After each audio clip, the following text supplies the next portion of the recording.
Hey guys, tonight we begin with the surprisingly fragrant, aggressively communal, and occasionally fatal world of ancient Rome. The civilization that gave us roads, aqueducts, the concept of concrete, a legal system that still echoes through courtrooms on 3 continents, and apparently a daily lifestyle that would violate somewhere between 40 and 60 modern health codes before you even finish breakfast. So, before you get comfortable, take a moment to like the video and subscribe, but only if you genuinely enjoy what I do here. And let me know in the comments where you are tuning in from and what time it is for you.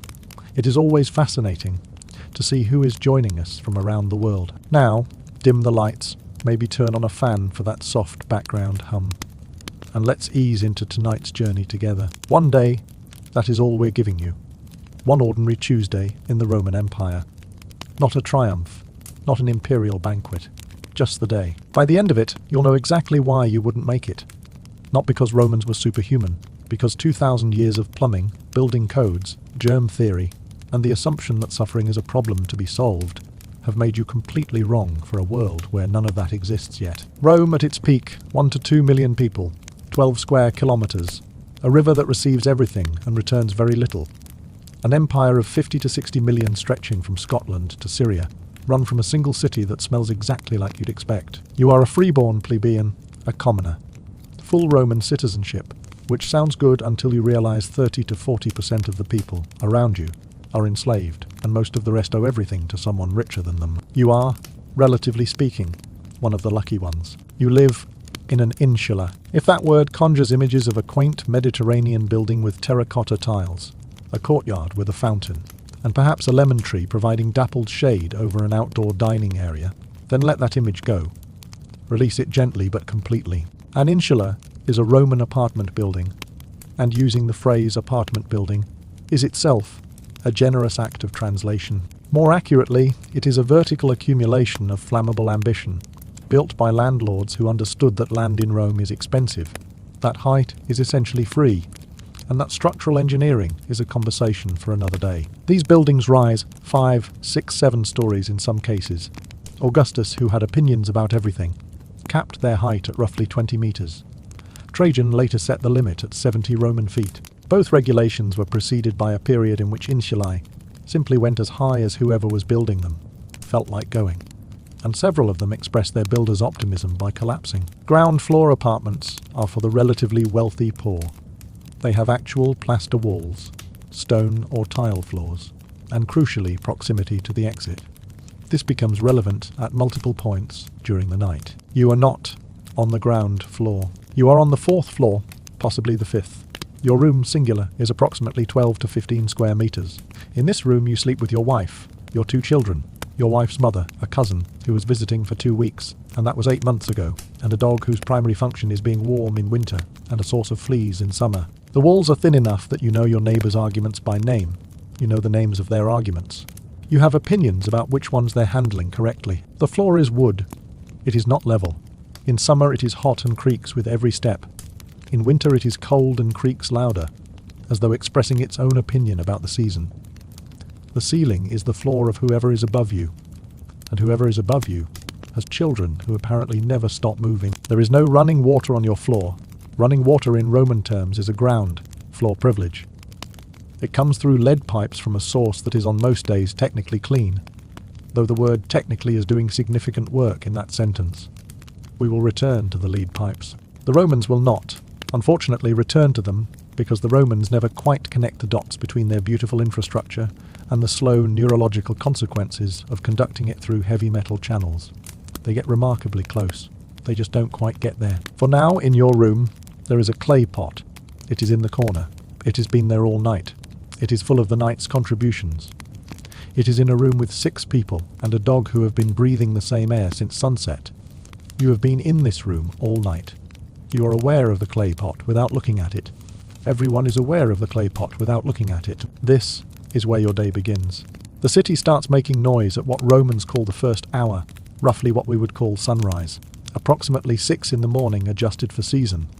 But the truth is you have been awake since well before that, because Rome at night is not quiet in the way that the word night implies in most of human history. Rome at night is specifically and deliberately noisy, and it is noisy by legal requirement. Julius Caesar, Among his many administrative contributions, banned wheeled vehicles from the city centre during daylight hours. The streets of Rome are narrow, sometimes as little as 4 meters across, and in the daylight hours they are packed with pedestrians, street vendors, students, philosophers who have not yet been asked to leave, merchants with portable displays, animals being moved from one location to another, and the full churning mass of 1 million people conducting the business of urban life. Wheeled traffic during the day would have made movement impossible. So the carts come at night. All of them. Every cart delivering grain to a bakery, marble to a construction site, wine amphorae to a tabernet, timber to a carpenter, corpses to the burial grounds outside the city, or anything else that requires a wheel, comes through the city between sunset and sunrise. The sound of iron-rimmed wooden wheels on stone cobblestones at 2 in the morning is, and there is truly no gentler way to say this, a uniquely awful noise. These vehicles have no suspension, they have no rubber tires. The roads are ancient, uneven, and made of stone. The sound they produce in combination is what you would get if you ask someone to design a noise specifically intended to prevent sleep. The satirist Juvenal, writing in the late 1st and early 2nd century, complained about this in terms that read as completely contemporary. He wrote that in Rome sleep is available only to the wealthy, who live behind walls thick enough to muffle the sound. For everyone else, night is not rest. Night is a different kind of work. Add to the cart traffic the dogs, which respond to the carts. Add the people responding to the dogs. Add the shouts from tabernet that stay open late.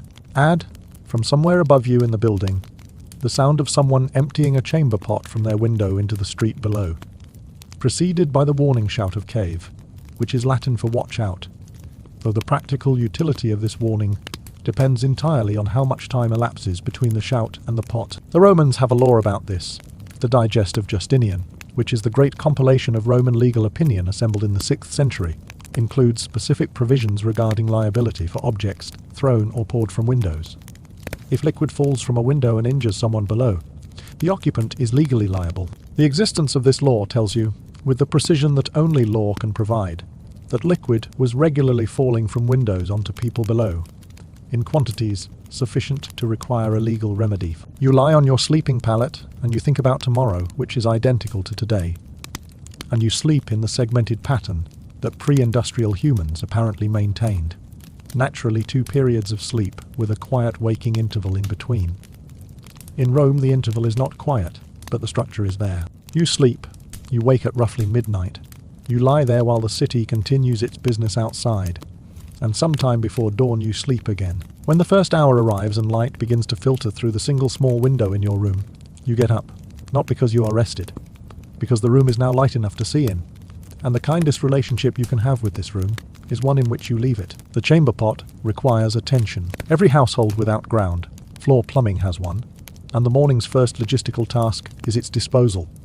The approved method is to carry it down several flights of wooden stairs, navigate the building's ground floor, and deposit the contents in one of the large terracotta jars set at street corners specifically for this purpose. These jars are collected by fullers, cloth workers who use urine as a treatment agent for wool. Your waste product is literally an industrial input. The Roman economy has found a use for everything. The unapproved method which the laws about window throwing indicate was practiced freely is to open your window and empty the pot into the street below while shouting cave. The Romans understand this is illegal. They do it anyway. The Roman relationship with their own laws is complicated, nuanced, and ancient. You descend to the communal water point, wash your hands and face in water that has travelled through miles of lead pipe from a source in the hills outside the city, and begin preparing breakfast. Breakfast is called irontaculum, and it is, from a modern nutritional standpoint, earnest in its simplicity. Bread is the centre of the Roman diet, and for most people, bread is the substantial majority of the Roman diet. The Roman state grasped centuries ago that a hungry urban population is an unstable one, and the grain dole, the annona, provides subsidized or free grain to a significant portion of Rome's residents. This was not generosity. This was risk assessment. The dole keeps people fed, and fed people have less revolutionary energy. This insight will be rediscovered independently by political systems across the following 2,000 years. Your bread is dark and coarse. If it is a good week, it is wheat bread. More often it is spelt or emmer, grains that produce a dense loaf with a texture that suggests the bread has strong opinions and intends to share them with your digestion over the course of several hours. You eat it with olives if you have them, with a scraping of soft cheese if there is any, with a fig from a street vendor if you happen to pass one. You drink posca, which is water mixed with vinegar and possibly dried herbs, because the vinegar makes questionable water marginally less dangerous. And the Romans understand this empirically, even without the framework of bacteria to explain it. You eat standing up. There is no table for breakfast. There is no room for a table. There is a floor and a pallet, and the stacked possessions of 6 people, and a dog. You eat the way Romans eat their first meal, upright, efficiently, and without ceremony. Then, you go outside. The smell meets you at the door. This is not a figure of speech. It is not an exaggeration for effect. It is a physical fact about ancient urban environments that no amount of historical reading fully prepares you for, because no modern city smells like this. We have built, across 20 centuries, a civilization of smell management. We have underground sewers that carry waste away before it can participate in the air. We have garbage collection that removes decomposing material before it completes its decomposition above ground. We have refrigeration that pauses the biological processes that would otherwise express themselves aromatically. Rome has the Cloaca Maxima, one of the oldest continuously functioning sewer systems in the world, which handles major runoff and drains some of the public facilities and the wealthier buildings. It drains into the Tiber, which accepts this contribution without comment or legal remedy. But the Cloaca Maxima does not serve the dense residential neighbourhoods on the hills. The Subura, the valley between the Esquiline and Viminal hills, that functions as the most densely populated and historically ungovernable neighbourhood in Rome, is largely on its own. What this means at street level is that the streets are also the drainage system. Rainwater runs through them. Other things run through them. The cobblestones are uneven, and the gaps between them collect material that repays investigation poorly. Stepping stones are placed at major intersections, so that pedestrians can cross without putting their feet directly in what the intersection contains. These stepping stones are a good idea in principle and require a certain nimbleness to navigate when people are coming from both directions simultaneously. The smell layers itself. There is the foundation layer, which is ancient stone wet with various fluids. Above that is the animal contribution, because Rome has horses and donkeys, and the occasional ox, all of which are participating in the organic economy of the city. Above that is the human contribution, which is both direct and processed through the various industries that use human waste. Above that is food, the bread from the bakeries, the fish from the morning market, the hot food from the thermopolia warming their delia, the garlic and herbs and fermented fish sauce that season everything in a city where the palate is built for intensity. And above all of it is the smell of people, approximately 1 million of them, living in close quarters, washing irregularly by modern standards, in a climate warm enough to make proximity into an olfactory experience. You walk through this, and it is fine, because you grew up in it, and your nose has made its peace. But you, the modern person in this story, have not made your peace. Your nose is sending information that your brain is categorizing as alarming. You are receiving sensory data in real time that your nervous system is attempting to process as threat assessment. This is the moment in the thought experiment where most people tap out. You keep walking, because Rome does not stop for you. The streets in the morning are full. This is the fundamental reality of Roman urban life. It happens outside. The insulae are too small, too dark, too hot or cold, depending on the season, too crowded, and too airless to be the centre of daily existence. Life is conducted in public. The street, the forum, the fountain, the steps of the temple, the shade beside the portico. These are the living rooms of Rome. The public space is where you are, where everyone is, where the business of existence gets done. Street vendors are already operating. The bread sellers are announcing themselves with the specific dedicated volume of people whose income is directly proportional to how many strangers hear them. A bread seller in the forum is not politely mentioning that bread exists. He is conducting an acoustic campaign to ensure that everyone within 2 blocks understands that bread is available, that his bread is specifically excellent, and that your failure to buy some is a decision you will come to regret on multiple levels. There are water carriers because the public fountains fed by the aqueducts are not always near where you need them, and someone who will carry a vessel of water to your location, for a small coin, is addressing a real market need. There are vendors selling small religious amulets in terracotta or bronze, protection against various specific misfortunes, because in Rome the divine and the commercial exist in a productive proximity. There are barbers setting up their street, Level operations, because Roman men are clean, shaven through much of the imperial period, and the shave requires tools that most people don't own and skills that most people haven't developed. The Roman street barber operates with an iron razor and an alumstone for managing the cuts that are a regular feature of iron razors and uneven cobblestone seating surfaces. The shave is aggressive, the results are effective but not painless. This is fine. Pain tolerance in Rome is calibrated to a different standard than pain tolerance in the modern world. Things that would send a contemporary person to a healthcare provider are in Rome addressed with a brief oath, a cup of posca, and the stoic acknowledgement that some days are simply like this. Before any of the day's actual work begins, you have to deal with the most urgent physical matter of the morning, the public latrine. The Roman public latrine, the forica, or latrine, is a monument to what happens when a civilization develops sophisticated hydraulic engineering and simultaneously develops zero interest in privacy. The engineering is real. Constantly flowing water passes beneath the toilet benches and drains into the main sewer system, which is more than most ancient cities managed and genuinely effective at waste removal.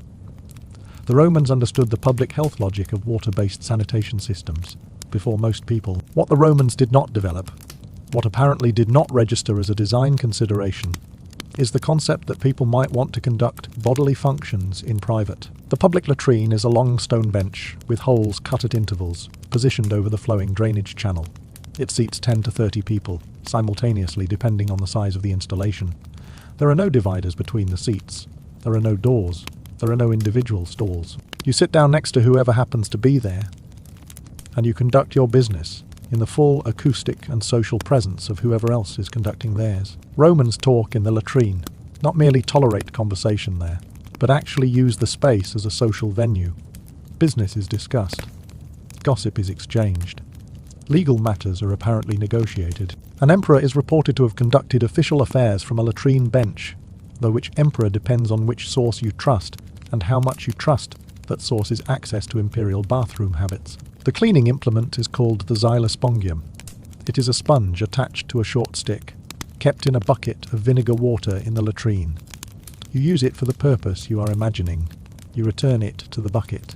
The next person uses it. Before you process this in full, consider that the Roman concept of disease transmission does not include anything we would call germ theory. The dominant medical framework involves miasma, the idea that illness comes from bad air and bad vapors, rather than from contact with specific biological agents. The vinegar in the bucket is genuinely antiseptic to some degree, and the Romans understand empirically that vinegar does something useful without understanding the mechanism. But the chain of reasoning that connects a shared sponge to cross-contamination of disease causing organisms is not a chain available to Roman thinking. From inside their framework, the xylospongium is fine. This does not make it fine. The smell of the public latrine is described in ancient sources with varying degrees of restraint. The physical environment includes flies, the biological output of dozens of people, and gases from the sewer below that occasionally rise through the bench holes with the particular enthusiasm of trapped things being released. Wealthy Romans sometimes send a slave ahead to warm the stone seat during cold weather, which in a single image captures the full spectrum of the Roman social hierarchy, from its highest point to its lowest available task. You have completed the morning's most urgent business. Now you need to get somewhere, and the process of navigation in Rome deserves its own consideration. Rome has no address system in any functional sense. Addresses are described by reference to landmarks. You don't go to a numbered building on a named street. You go to the building next to the fuller's workshop, the one with the green door, just past the Shrine of the Lares at the corner. You'll know it because of the smell from the fullers, which helps you locate the fullers, but may not narrow things down as much as you hope in a city where several industries produce memorable smells. This wayfinding system works adequately if you have lived in the area for years and have memorized the landscape through daily use. It works poorly if you are new to the city or trying to find something in an unfamiliar neighborhood. Rome grows extremely quickly in the late Republic and early Empire, absorbing people from across Italy and eventually from across the empire. At any given time, a significant portion of the city's population has arrived within the last year, or 2 or 5. These people are navigating by landmark in a city whose landmarks they are still learning, in a period before maps of urban neighborhoods are widely available, asking directions from strangers who may not know, may not tell the truth, or may give directions so precisely local that they only make sense if you already know where you are going. The streets are also consistently undermining your progress. The Rome you walk through is not fully constructed. It is always at multiple points across the city, under construction, reconstruction, or the aftermath of collapse. Some percentage of the building stock is always coming down, and some percentage is always going up, and the difference between those two processes is sometimes less clear on the ground than it should be. Scaffolding blocks passages.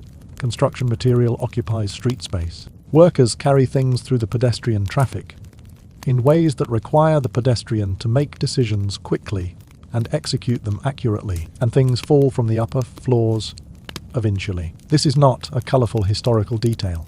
Things literally, physically fall from buildings and land on people in the streets below. Tiles loosen and fall. Objects placed on window ledges by residents who have nowhere else to put them fall.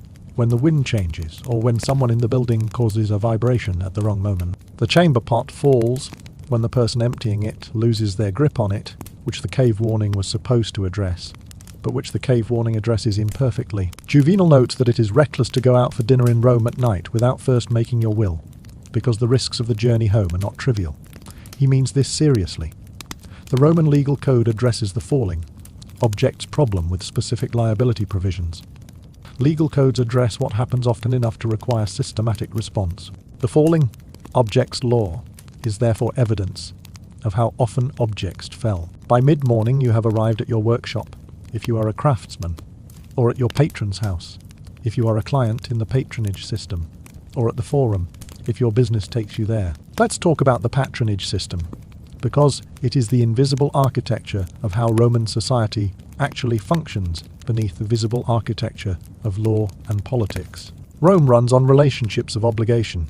A patron is a person of wealth, social standing, and influence who extends protection, access, and practical assistance to clients.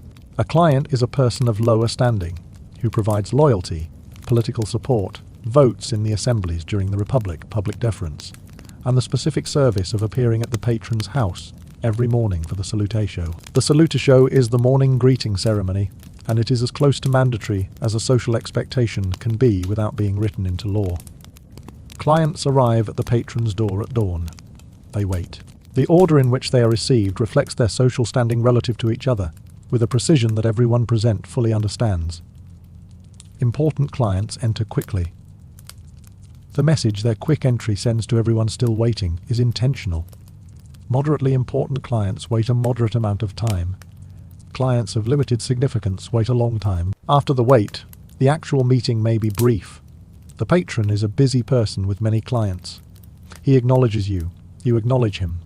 If you have something specific to discuss, you discuss it quickly. The patron provides what is called the sportula, which in its original form was a small basket of food, and in its later cash form was a standardized payment, roughly 25 asses, which is a small sum that covers basic daily expenses, but is not what you came for. You came to maintain the relationship. The sportula is proof that the relationship is being maintained. If the patron is unavailable, or if you are far enough down the list of priorities that the door slave simply does not admit you, you leave without the meeting and without the sportula, and you have spent your morning standing outside a wealthy man's door in the early morning air for no practical return. This happens. It happens regularly enough that Roman satirists have a full genre of complaint about it. The client's experience of humiliating waiting is one of the recurring themes in Roman poetry, approached with varying mixtures of bitterness and dark comedy. Martial, the poet writing in the late 1st century, writes extensively about this experience. He describes waking in the dark, dressing in the toga that is required for formal client appearances. The toga being an enormously impractical 5-meter semicircle of wool that skilled Romans fold and drape with practiced ease, and that everyone else wrestles into a proximate position while running late, walking across the city in it in whatever the weather is, waiting, being received briefly, and walking back. He writes about this not as an outrage, but as the texture of daily existence. This is simply what it is. The toga is worth a moment. The toga is the formal garment of Roman citizenship. Only Roman citizens can wear it. It is required for formal public occasions, legal appearances, and official interactions. It is approximately 5 meters of wool, cut in a roughly semicircular shape, wrapped and draped over the left shoulder, under the right arm, and arranged in a specific way that communicates by its correctness that the wearer understands how Roman things are done. It is warm. It is heavy. It is not designed for hot Mediterranean summers, and Rome gets hot Mediterranean summers with sincere commitment. It requires either a slave to help you put it on correctly, or considerable personal practice. It falls off with surprising ease if you move the wrong way, reach for something incorrectly, or are jostled by the pedestrian traffic that will absolutely jostle you. Putting it back on in the middle of the forum, with any dignity intact, is a skill that takes years to develop. There is a reason Roman writers, specifically Roman writers, who are not primarily focused on fashion, spend so much time complaining about the toga. It is a garment that requires you to demonstrate your full Roman citizenship by wearing something deeply impractical for the actual physical experience of being alive in Rome. It is formal dress, as endurance sport. For the working plebeian, the daily garment is the tunica, a simple belted wool or linen garment that is comfortable by comparison. You wear the toga when you must and the tunica when you can. The ratio of must to can in your particular life depends on how high up the social ladder you are trying to operate. You reach the forum by the second or third hour. The Forum Romanum, the Old Forum, is the historical heart of Rome, an ancient space surrounded by temples, public buildings. The speaker's platform called the rostra, the sacred way running through it. The eternal flame of Vesta's temple, tended by the Vestal virgins who are among the most sacred and practically powerful people in Roman society. The newer imperial forums extend to the northeast, each one built by an emperor, as both public amenity and monument to themselves. The Forum of Trajan, completed in 113 CE, contains the famous column still standing in modern Rome, a library and a market complex of remarkable practical sophistication. The Forum is the place where Rome talks to itself. Legal cases are argued in the open air, with advocates addressing judges and crowds with equal attention to both audiences, because in Rome the crowd's reaction is part of the proceeding. Public announcements are made from the rostra. Business deals are struck, broken, and litigated. Loans are arranged at tables near the money. Changers who operate in the basilicas flanking the main space. Political speeches happen. Philosophical conversations happen. Pickpocketing happens with a regularity that makes keeping your valuables close a habit rather than a precaution. Lawyers are present in substantial numbers. Roman law is one of the civilization's genuine and lasting contributions to human organization. The principles encoded in Roman legal tradition, the distinction between public and private law, the concept of legal personhood, the structure of contract and property and delict, the ideas about procedure and evidence that govern how disputes are resolved. These are the ancestor of legal systems used by billions of people today. The Roman legal mind is a remarkable intellectual achievement. Roman legal practice is also expensive, politically entangled, and heavily weighted toward those with resources and connections. Officially, Roman advocates do not charge fees, because a law from 204 BCE prohibits payment for legal services. In practice, gifts, inheritances, favorable business arrangements, and various forms of compensated gratitude flow from clients to their advocates with consistent regularity. Cicero, the most famous Roman advocate, was extremely wealthy. He did not get wealthy by not charging for his services. He got wealthy by the same mechanism everyone in Roman professional life uses. Transactions that are technically not what they technically are. If you need legal representation and you don't have money or social connections, your options are limited. You might find an advocate who takes your case for the reputational benefit of winning it. You might find someone who genuinely believes in your cause. You might handle the matter yourself, which the Roman system technically allows, and which goes about, as well as representing yourself in a complex legal proceeding, usually goes. The morning moves forward. You need to eat. For most Romans, the question of where to eat is answered by the Thermopium, and the archaeologists who have excavated Pompeii, preserved by Vesuvius in 79 CE at a specific moment in Roman daily life, have given us extraordinary detail about how these places operated. The Thermopolium is a food counter built into street, facing shop frontage, with large ceramic vessels called dulia embedded in the masonry counter. These vessels contain hot food, kept warm by the masonry itself, and by the insulating properties of ceramic. The range of food available varies by establishment, but includes stews, soups, porridges, hot and warm wine, wine mixed with water, olives, pickled vegetables, eggs, dried fruits, and bread. You stand at the counter, you select from what is available. You pay with small bronze or copper coins, and you eat there or you take it with you. This is Roman fast food. It is efficient. It is reasonably priced. It is everywhere. At Pompeii alone, archaeologists have counted over 80 thermopolia in a city of approximately 11,000 people. One thermopolium for every 137 residents. Rome, at 1 million to 2 million people, presumably had proportionally more. The thermopolium is not an exotic Roman experience. It is ordinary Roman life. What you eat at the thermopolium requires some specific attention. The stew is probably lentils. Lentils are the protein staple of the Roman working diet. They are cheap, nutritious in the way that cheap legume-based food is nutritious, and available year-round. They are seasoned.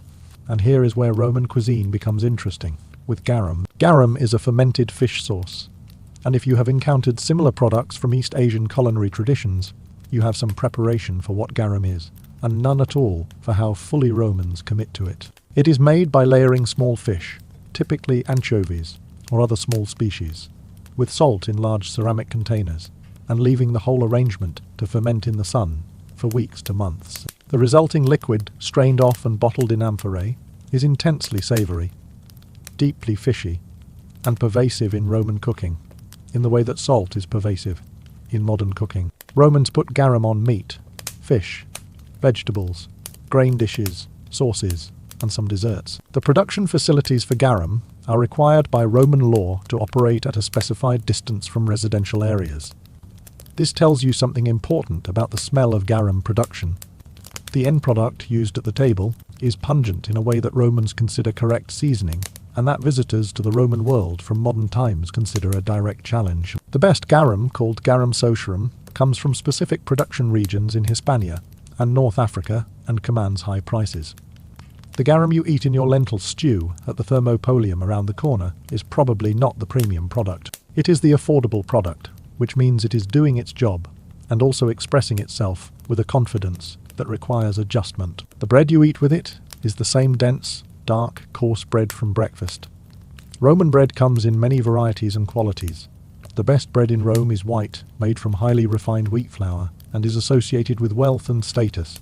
The bread most Romans eat is not this bread. It is the bread made from whatever grain was most available at what price the baker could source it, shaped into rounds and baked in the bakery's wood. Fired oven, purchased at the bakery or from vendors who carry baskets of it through the streets. The water situation deserves its own sustained attention. Rome has 11 major aqueducts at the height of the empire, delivering an estimated 1 million cubic meters of water per Dalton Y. This is, by any engineering standard, an extraordinary achievement. The Aqua Claudia, the Anio Novus, the Aqua Marcia. These structures carry water from springs and rivers in the Apennine Hills to Rome across distances of 30 to 50 miles, using gravity alone, maintaining a precise gradient across the full distance, crossing valleys on stone arches and cutting through hills in tunnels, arriving in Rome with enough pressure to supply the city's needs. The aqueducts feed public fountains throughout the city, the public baths, the wealthy homes, and the imperial complexes. A significant percentage of the population gets their water from public fountains, which are accessible and free. The water from the best aqueducts is cold, clean by the standards of ancient sources, and genuinely good. The pipes that distribute it are lead. The Romans know that lead has some problematic properties.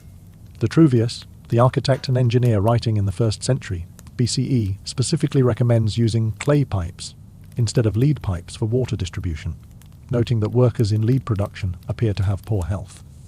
This observation is recorded. It does not substantially change practice, because lead pipes are easier to work with than clay, seal better, last longer, and are cheaper when you are already extracting and smelting lead for other purposes anyway. What lead does over time to the nervous system, to cognitive function, to the kidneys, to the blood, to reproductive health, and to the general project of being a functioning human, is understood by modern medicine with considerable precision. The effects are slow and cumulative. They were attributed in Rome to other causes, or were simply accepted as part of how people sometimes were. The correlation between lead infrastructure and population health was not something Roman medicine was equipped to investigate systematically. So, Romans drink wine, not exclusively and not all day, but wine is present in the Roman diet for the same practical reason that fermented beverages are present in the diets of most pre-modern urban populations. The fermentation process eliminates many of the biological hazards that water may carry. Wine, even very weak wine, even heavily diluted wine, is safer than questionable water in a world without water treatment. Children drink it diluted. Adults drink it mixed with water. Soldiers are issued posca, or wine, as part of their rations. The wine itself is not what you are imagining. Modern wine is the product of centuries of refinement, scientific understanding of fermentation chemistry, and an increasingly demanding global market. Roman wine ranges from impressive to aggressively strange. Some of it is stored in lead-lined vessels, adding to the general lead theme of Roman life. Some is stored in amphorae, lined with pine resin, giving it a flavour that the Romans consider normal, and that a modern palate experiences as surprising. The best Roman wines are aged, concentrated, strong and sweet. The wine available to working Romans is young, thin, and most accurately described as approximate. You eat your lentils, drink your diluted wine, and the afternoon begins. The midday rest, approximately noon to 3 in summer, is a practical response to Mediterranean climate. The temperature in Rome in summer reaches the low 30s Celsius by early afternoon, and sustained physical labour in that heat is not survivable at the pace Roman urban life otherwise requires. The city quiets somewhat, not fully, not like a modern city in a heat advisory. But the rhythm changes. Shops draw curtains or close wooden shutters. People move to shade. The pace of movement changes from purposeful to something more horizontal. If you have the afternoon free, or if your social obligations are light, you go to the baths. The Roman baths, thermae, are one of the genuinely exceptional public goods in the history of urban civilization. Not because they are luxurious, though the large imperial thermae are extraordinary in their scale and architectural ambition, but because they are accessible. Entry to the baths of Agrippa, built with the specific intent of providing a free bathing facility for Rome's population, was free. Other major baths charged 1 quadrans, a quarter of an as, the smallest meaningful coin denomination in the Roman monetary system, for practical purposes, free. The baths of Caracalla, completed in 216 CE under the Emperor Caracalla, but carrying construction and refinement through several reigns, cover approximately 27 acres. They accommodate estimates ranging from 1,000 to 8,000 bathers, per Dalton wide, depending on the method of estimation. They contain multiple bathing rooms at different temperatures, exercise courtyards, libraries, gardens, and all the supporting infrastructure for a major public facility. They are decorated with mosaic floors, marble cladding, enormous vaulted ceilings, and sculptures of sufficient quality that several famous pieces of ancient sculpture were recovered from their ruins during the Renaissance. You enter through the apodyterium, the changing room, where you leave your clothes and valuables with an attendant. The theft problem in Roman baths is persistent and well documented. Roman writers complain about having their shoes stolen at the baths with a frequency that suggests this is a regular occurrence, rather than a shocking one. The attendant is theoretical protection. How theoretical depends on the attendant. You exercise in the palastra, the outdoor court, where options include wrestling, various ball games, weight training, running, or simply walking under the shade of the surrounding colonnades. Romans exercise before bathing, generating the sweat and heat that the bathing will then address. This is the Roman theory of physical preparation, and it has a functional logic. The bathing sequence moves from frigidarium to tepidarium to caldarium, cold room to warm room to hot room. The caldarium, heated by the hypercaust system, where hot air circulates beneath raised floors and through hollow walls, achieves temperatures comparable to a modern sauna. You apply oil to your skin and then scrape it off with the curved metal tool called a strigil, removing oil, sweat, and the accumulated surface layer of a day in Rome. If you are wealthy, a slave accompanies you and performs this service. If you are not, you manage the unreachable parts of your own, back with whatever technique you've developed over years. The bathing pools are communal and have been used by everyone who came before you today. Romans add alum to the water as a purifying measure. The alum does something. What it does not do, from a modern microbiological perspective, is what you are hoping it would do. The warm communal bath is an excellent environment for a variety of skin conditions, fungi, and parasites that Roman medicine categorizes differently from how modern medicine would. You leave feeling clean, which is what matters within the available framework. What the baths are for, more than hygiene, is socialization. This is where Roman men talk. Business is conducted in the baths. Relationships are maintained. Political information moves through bathhouse conversation with the efficiency of a system specifically designed for information transmission. which in a sense it is. You see people you need to see. You are seen by people who need to see you. Your presence in the baths, your recognizability, your ability to navigate the social environment of the facility without embarrassing yourself.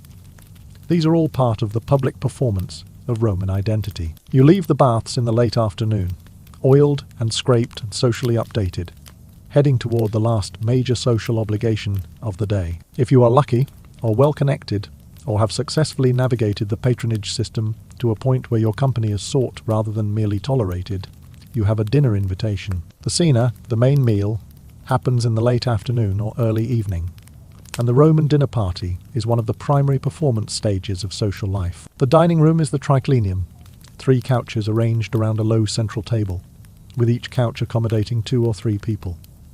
The arrangement of the couches has social hierarchy embedded in it, in ways that everyone in the room understands precisely. The lectus medius, the middle couch, is where the most important guests recline.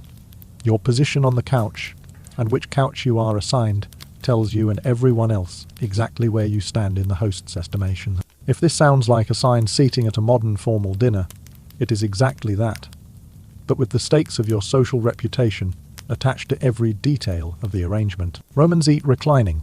You support yourself on your left elbow. You reach across the table with your right hand. You eat, you drink, you converse. You maintain correct posture and appropriate social behavior, all while in a position that a modern person would describe as uncomfortable for anything beyond casual television watching. Roman guests manage this because they have practiced since childhood. You are managing it because the invitation was important, and leaving is not an option. The food at a wealthy dinner party ranges from excellent to extraordinary to philosophically challenging, depending on the host's resources and creative ambitions. The cookbook attributed to Apicius, an assemblage of Roman recipes from approximately the 1st through 5th centuries, demonstrates the full range. There are sophisticated preparations of fish, game, and vegetables that any skilled modern cook would recognize as thoughtful cuisine. There are also preparations specifically designed to demonstrate that the host has enough money to transform expensive ingredients into something unrecognizable, which is its own kind of statement. The dormouse course is real. Glyas. Dormice raised in terracotta vessels, called gliraria, designed to fatten them specifically for the table, stuffed with nuts, honey and herbs, presented as a delicacy. The Romans appreciate dormouse and say so without apparent irony. There is garum again. Garum is present at every level of Roman dining from thermopolium to imperial table. The quality varies enormously. The finest garum, aged in specific conditions from specific fish in specific production centres, is genuinely refined in the way that fine wine is refined. The garum on your lentils at lunch was doing its job. The garum in the sauce at this dinner party is the product of a different level of investment. Wine flows through the evening, managed according to the convention of the symposium, the drinking portion of the dinner, which the Romans adapted from Greek practice. Pure wine is for people who are specifically attempting to get drunk in an undignified way. Polite company drinks wine mixed with water, and the ratio is adjusted through the evening in a calculated way, starting more diluted and becoming less so as the evening progresses, so that the collective intoxication is gradual, controlled, and appropriate to the social register of the gathering. Conversation is the entertainment. Roman dinner parties feature recitation of poetry, philosophical discussion, musical performance, and the kind of table talk that signals your cultural education, your wit, and your ability to handle a range of subjects with the appropriate combination of knowledge and lightness. Saying something foolish at a Roman dinner party is not private. Everyone hears it. Someone will remember it. Someone will repeat it. The dinner table is a stage, and the performance has consequences. You cannot leave before the host signals that the evening is ending. Leaving early is an insult to the host that will be noticed and discussed. Staying too long after the host has clearly indicated readiness to conclude is a different kind of failure. Reading the moment correctly is a skill, and Roman social life is full of skills like this. Small, precise calibrations that separate the person who navigates the system successfully from the person who doesn't. You walk home through the dark. The streets at night are operating under different rules than the streets in daylight. The carts are back, as discussed. But the darkness introduces a different category of concern. Rome has no street lighting in any systematic sense. The city has torches and oil lamps visible at tabernae and in wealthy buildings, and these provide some ambient light near the main commercial streets. The side streets and residential passages between insulae are genuinely dark when there is no moon. A traveller, without their own light source, is navigating by memory, by the sounds of the city, and by whatever light spills from building windows. The vigiles, the night watch, are Rome's closest approximation to a police force and fire brigade combined. They patrol Rome's neighbourhoods in organised watches, and their primary mandate is fire prevention and response. They carry buckets, pumps, and fire suppression equipment. They maintain watch stations throughout the city. Their fire response is genuinely organised and reasonably effective given the technology available. Their capacity for crime prevention is more limited. Rome does not have a police force in the modern sense, a body of officers whose function is to respond to crime, investigate it, and apprehend those responsible. Law enforcement in Rome is substantially a matter of private action. If you are wronged, you bring a case in the legal system, which requires the resources and connections we've already discussed. The immediate physical protection of people moving through dark streets at night is not a service that Roman government provides. Street robbery, assault, and various forms of nocturnal opportunism are present in Rome's night in ways that require caution. Juvenal's advice about making your will before going to dinner is received as practical wisdom rather than dark comedy. Groups are safer than individuals. Torchlight is safer than darkness. The main roads are safer than shortcuts. You reach your insula and you climb the stairs. This is its own experience. 4 or 5 flights of wooden stairs in near darkness, with a small oil lamp if you were wise enough to bring one, carrying whatever you've accumulated during the day. Tired in the way that a full Roman day makes a person tired. The stairs creak. The building breathes with the sounds of the people in it, the sleeping breaths and movements, and occasional voices of dozens of households stacked above each other. The smell of the building is its own specific thing, the product of the accumulated domestic lives of many people in a structure that does not ventilate in any designed way. You reach your floor, you push open your door. In the darkness of your room, 6 people and a dog are sleeping with the specific arrangement that everyone has learned to maintain to give the space enough order to be navigable. The clay pot is in the corner. It is already achieving its morning contribution. The oil lamp is low. You consider putting it out.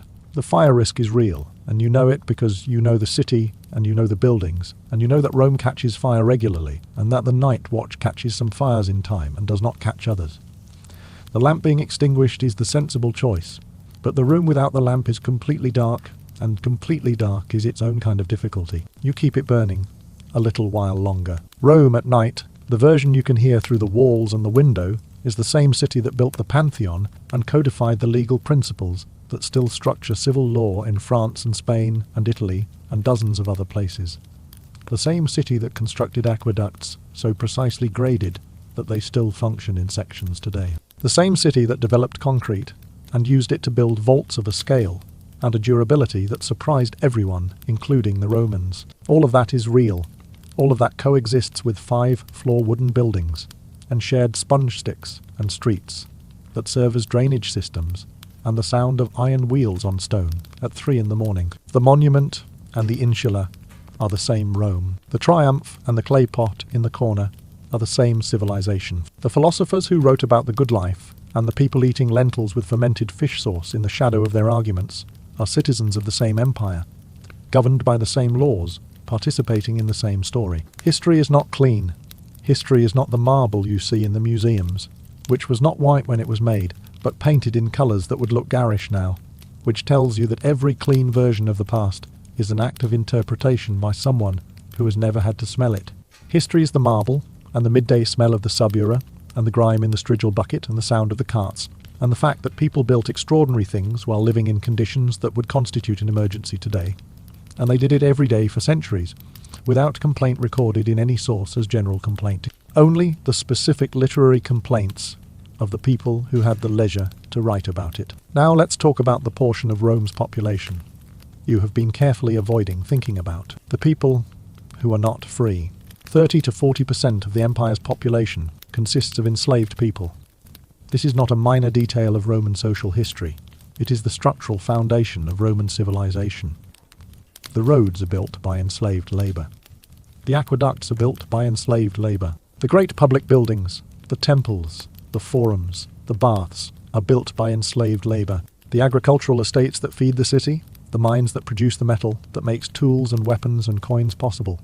The households of the wealthy where the management of complex domestic and business affairs requires skilled administration.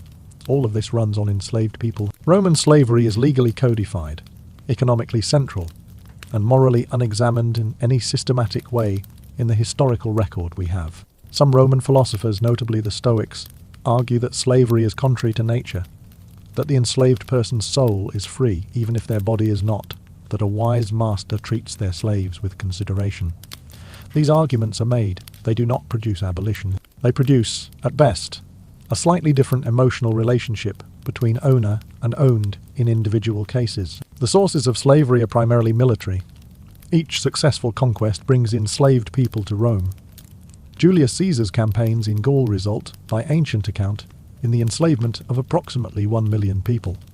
The suppression of the Jewish revolt in 70 CE results in similar numbers. The supply of enslaved people correlates directly with the success of Roman military expansion, which creates an interesting structural incentive for continued expansion, and explains, in part, why the cessation of major conquest in the 2nd century CE creates labour market pressure that has long-term economic consequences. The range of experience within Roman slavery is wide and should not be used in either direction as mitigation.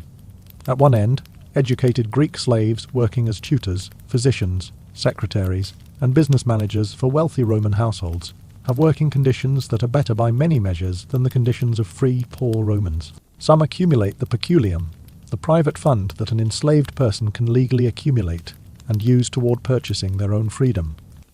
Some are manumitted directly by owners who want to reward long service, or who simply no longer need to maintain the relationship through ownership. At the other end, the enslaved people working in the silver and lead mines at Lorien, previously Athenian and then Roman, work in tunnels too small to stand upright, breathing toxic air, eating the absolute minimum required to sustain the labour output demanded of them, dying at rates that require continuous replacement from the same supply chain of conquest and sale.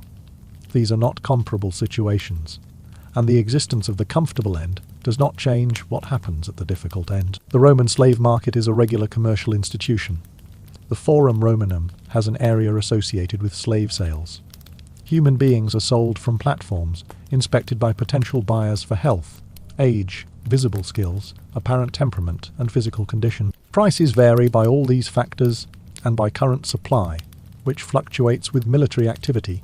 The transaction is commercial, regulated by warranty provisions against defects, and ordinary. If you are enslaved in this world, your legal existence is as property.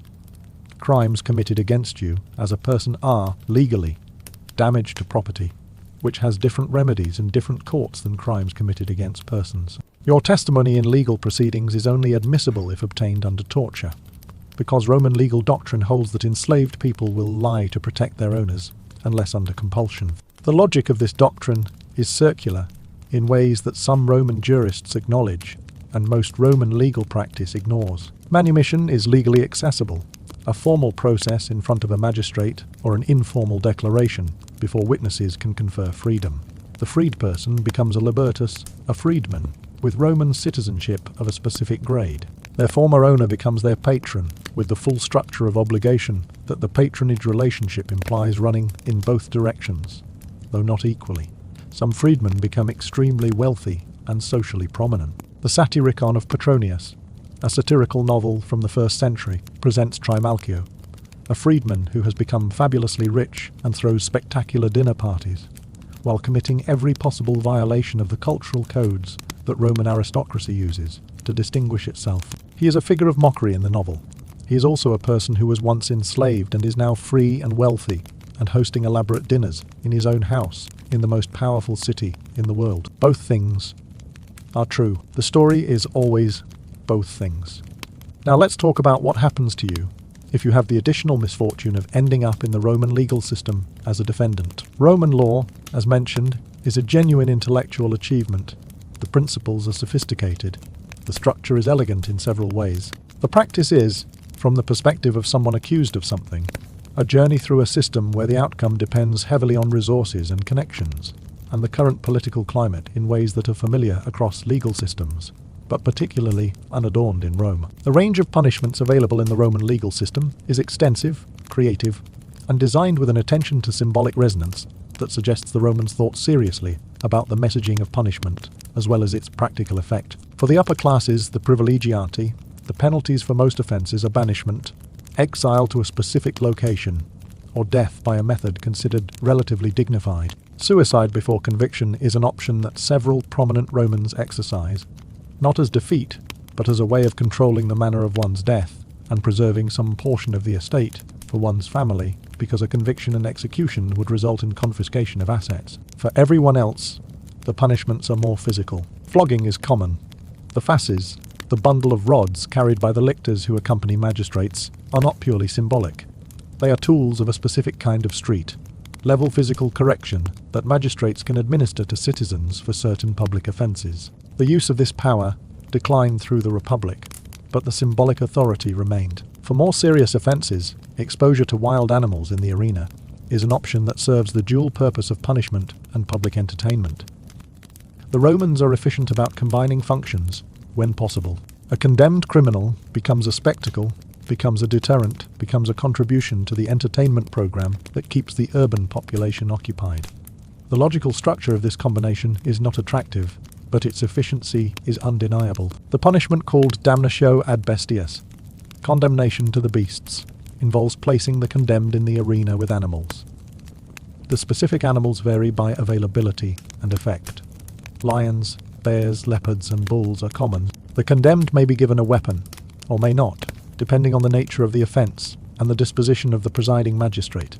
The outcome is not in doubt. The duration and manner of that outcome is the variable, and Roman crowds have specific preferences about duration and manner that the game's organisers are professionally attentive to. Crucifixion, the punishment most familiar to modern audiences through its application to a specific person in 1st century Judea, is a Roman execution method specifically designed for slaves and non-citizens, for those who have committed crimes against the Roman state, and for those whose deaths are intended to be maximally public and maximally deterrent. It is slow, it is agonizing, it is conducted in public places, on roads where the greatest number of people will pass it and absorb its message. It is, by any measure, extraordinarily cruel, which is entirely the point. Rome is not conflicted about cruelty when cruelty is the instrument. The punishment called poena cali, the penalty of the sack, is reserved for the specific crime of parricide, the killing of a close family member. Translation, straightforwardly, you are sewn into a leather sack with a dog, a rooster, a snake, and a monkey, and the sack is thrown into a river or the sea. The animals enclosed with you in the dark and in distress. Do what animals in distress do. The symbolism is elaborate, the result is terrible, and the Roman legal theorists who explained why each specific animal was included wrote with a seriousness that is either admirable or deeply unsettling, depending on your perspective. Roman prisons are not punishment in themselves. The Roman prison, the carcer, is a holding facility, a place where people wait for trial, wait for execution, or are held as part of some other proceeding. Long-term imprisonment as punishment is not a Roman concept. Roman punishment is physical, immediate, public, or terminal. The idea of removing someone from society for a measured period as the punishment itself is a much later development in the history of justice. Roman law is also the source of some remarkable protections that are not always consistently applied, but represent real intellectual achievements. The principle that someone is innocent until proven guilty has Roman roots. The right to face your accuser has Roman roots. The concept of proportionality between offence and punishment is present in Roman legal theory, if not always in Roman legal practice. The Romans thought hard about what justice means, and some of what they concluded is still considered correct. The gap between the thinking and the practice is the gap that exists in every legal system that has ever operated. We should also spend time with the women of Rome, because the history of Roman daily life has a tendency to describe male experience as the totality of Roman experience, which Roman women would have found, with characteristic Roman directness, inaccurate. The legal status of Roman women is complex and changes over time in ways that represent genuine evolution. Under the early Republic, women are subject to the authority of their paterfamilias, the male head of household, until marriage, and then to their husbands in certain forms of marriage. The most severe legal restriction, a form of marriage that places the wife entirely under the husband's authority, as though she were a daughter, declines in practice over the Republican Empire. By the imperial period, most marriages are sine manu, without the transfer of the woman's legal status to the husband, meaning she remains under the authority of her father or guardian. This sounds better than it is because authority is still external, but it creates a situation where wealthy women whose fathers are dead and whose guardianship is nominal can control their own property, conduct their own business affairs, and operate with a practical autonomy that their legal status doesn't fully predict. Elite Roman women are not the sequestered creatures that Greek convention required of respectable women. They appear in public. They attend dinner parties, though the question of whether they recline at the table or sit on chairs at the edge varies by period and by social class. They have opinions about public affairs and express them, though not in formal public political settings. They manage households of considerable complexity and scale. They receive visitors.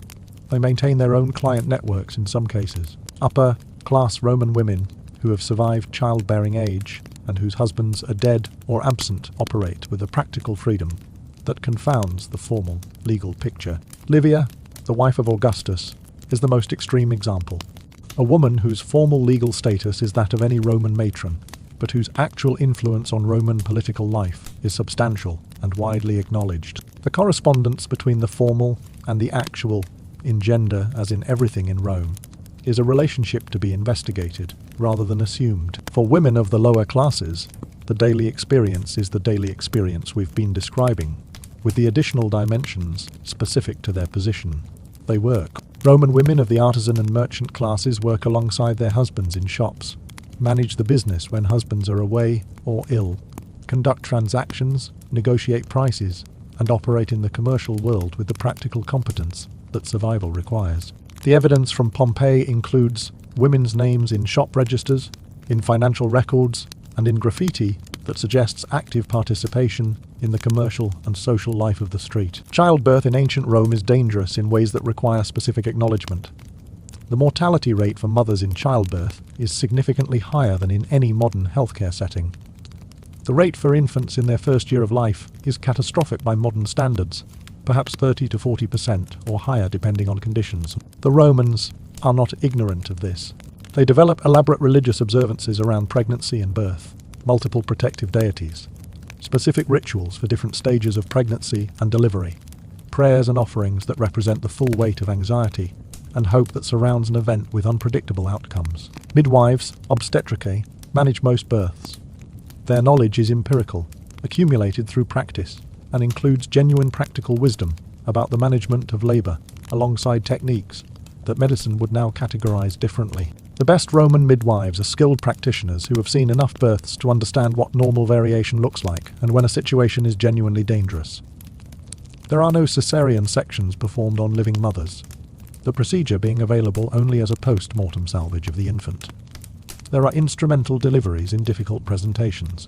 There are herbal preparations for various stages of labor. There is also regularly nothing more to do. Some births go wrong in ways that neither prayer nor medicine can address. And the Romans, who understand this from experience, have built into their religious and social structure the expectation of loss and the cultural tools for processing it. Roman children who survive infancy begin their education early. The Roman educational system is stratified in ways that map onto the social stratification we've been describing.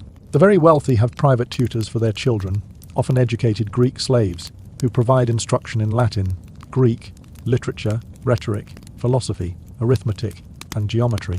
The education is designed to produce a person capable of full participation in Roman public life, which means a person who can argue effectively, write with precision, speak in public with confidence, and navigate the full range of intellectual and social situations that Roman elite existence requires. For the children of craftsmen and merchants, there are ludi, elementary schools operated by a literator, a teacher whose title encodes the scope of the instruction, working with letters.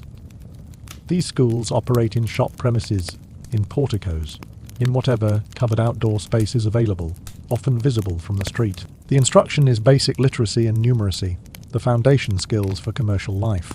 The pedagogy involves a great deal of oral repetition and a significant amount of corporal reinforcement, because Roman education theory holds that the body's discomfort is an aid to the mind's retention.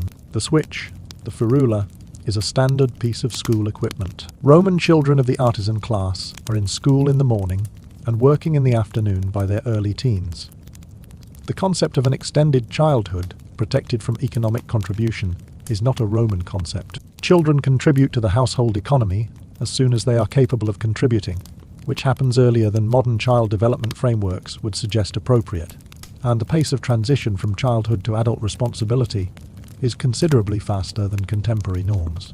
Roman childhood, as experienced by a child in the subura, involves noise, heat, cold, the smells we've been discussing, the sounds we've been cataloguing, early economic participation, and the particular experience of growing up in a city that is, by any measure, one of the most extraordinary human environments ever created. Also, the trauma of losing siblings to infant mortality, which is statistically common and socially normalized in ways that represent neither indifference nor callousness, but the practiced accommodation of a fact that cannot be changed. The full picture of Roman life is the picture of ordinary human beings managing the full spectrum of human experience, from the extraordinary to the mundane, from the magnificent to the terrible, in conditions that we would find literally unlivable, with adaptations and cultural frameworks and practical wisdom that enabled them not just to survive, but to build something that still shapes the world. This is always the answer when the question is, how did they manage?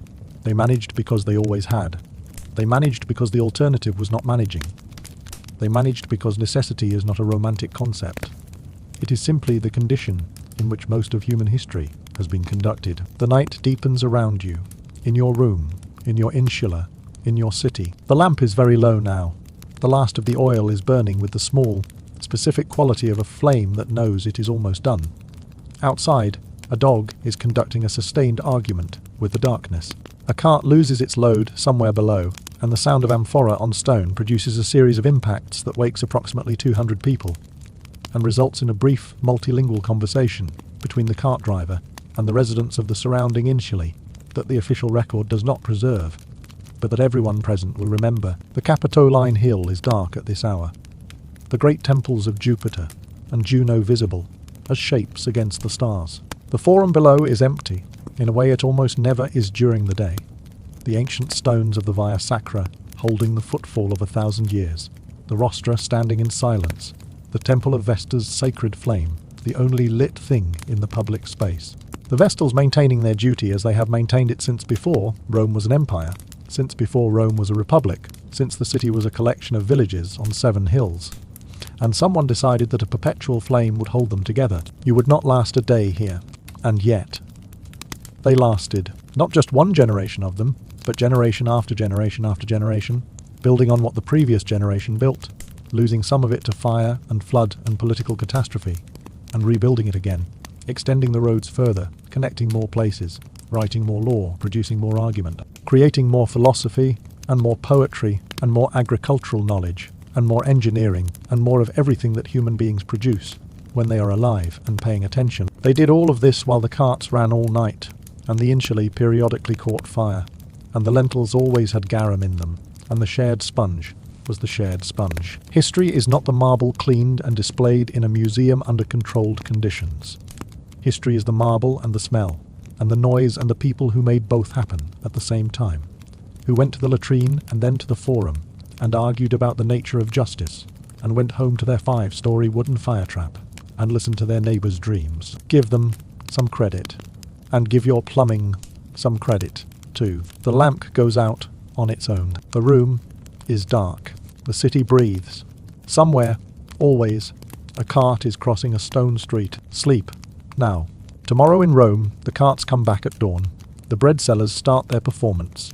The barbers set up their chairs. The Thermopylaeum opens its dolia. And the day begins exactly as it always has, in a city that has been beginning its days for 800 years and will begin them for 800 more, unremarkable and eternal in exactly equal measure. Before we fully rest, let us stay in Rome a while longer, because there are parts of the city and parts of the day you haven't seen yet, and they deserve your attention. Let's talk about Roman politics, not in the abstract textbook sense of Senate and Assembly, but in the specific daily, ambient way that politics in Rome is everyone's problem, whether they want it to be or not. Rome under the Republic, which ends definitively with Augustus's consolidation of power in 27 BCE after a century of civil war, operates through an elaborate system of elected magistrates, a senate that functions as the governing advisory body, popular assemblies where different classes of citizen vote on legislation and elections, and a web of aristocratic families, whose competition for honour and power produces both remarkable public institutions and spectacular violence. The late Republic from roughly the Gracchi, in the 130s BCE through the final civil wars of the 40s and 30s, is a period when the political system and the physical city experience a level of instability that is genuinely dangerous to be near. Sulla marches his legions on Rome in 88 BCE. Julius Caesar marches his across the Rubicon in 49 BCE. The streets of Rome are not always metaphorically the site of political conflict. Sometimes they are literally the site of armed groups moving through them with weapons and a political objective. The assassination of the Gracchi brothers, the political reformers whose murders in 933 and 121 BCE mark a transition point in Roman politics, happens in the Forum and on the Capitoline Hill, respectively. The Forum sees multiple incidents of political violence across the late Republic, with bodies ending up in the streets and blood on the ancient stones between the temples. Under the Empire, which is what you are living in for the purposes of tonight, the political situation is both more stable and more personally dangerous in specific ways. The Emperor is, in formal constitutional terms, a person who holds multiple magistracies and powers simultaneously and permanently. He is not, technically, a king.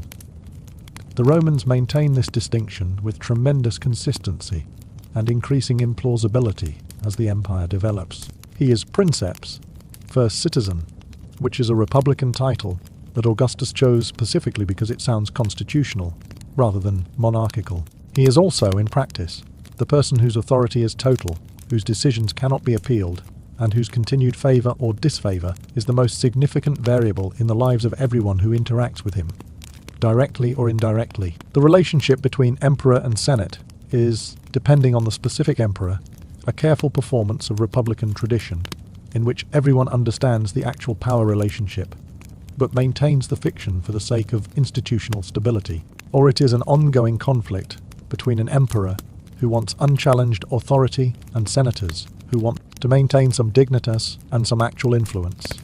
Or it is a mutual terrorizing relationship in which the emperor destroys senators who seem threatening and senators try to survive without becoming threatening. Tiberius, the second emperor, Caligula, his successor, Nero the fifth, Domitian the 11th, all conduct their relationship with the Senate in ways that produce casualties on the senatorial side in considerable numbers. The year 69 CE, which historians call the year of the four emperors because 4 different men hold the principate in that 12-month period, represents the other direction of the instability, the direction in which the military, rather than the Senate, is the operative force in succession. Galba, Otho, Vitellius, Vespasian, 4 emperors in 1 year, 3 of whom die violently in the process of succession. Vitellius's death involves being dragged through the streets of Rome by a mob, which is one of the things that can happen when political succession has no clear legal mechanism and the armies that make it real are physically present in the city. The question of succession is the structural weakness of the imperial system that everyone, including the emperors, understands, and that no one successfully addresses until the specific period of the adoptive emperors, roughly Nerva through Marcus Aurelius, when succession is managed by adoption of capable successors rather than biological inheritance. This works for 5 reigns in a row, which is the longest it ever works, and it works partly because several of these emperors don't have biological sons, and therefore adoption is the only available mechanism. For you, living in Rome as a regular person, the political situation at the top of the system affects your daily life in ways that are simultaneously direct and opaque. When an emperor is secure and confident, the city functions. The grain dole continues. Public building projects proceed. The spectacles happen on schedule. Law is administered with some consistency. When an emperor is threatened, paranoid, or actively violent, the effects ripple through the city in ways that are hard to predict and harder to avoid. Treason trials, which the emperors use as tools of political management against senators and equestrians who seem dangerous, create an atmosphere in the elite social world that makes dinner party conversation a calculated exercise in ambiguity. Saying the wrong thing in the wrong company about the wrong person can result in denunciation. Denunciation can result in a trial. A trial in a sufficiently paranoid reign results in outcomes determined more by the emperor's mood than by the evidence. The philosopher Seneca tutor to Nero, and for a period one of the most powerful men in Rome, ends by being ordered to commit suicide when Nero decides he is implicated in a conspiracy. He does so, at home, with the considered philosophical attention that his entire life's work prepared him for.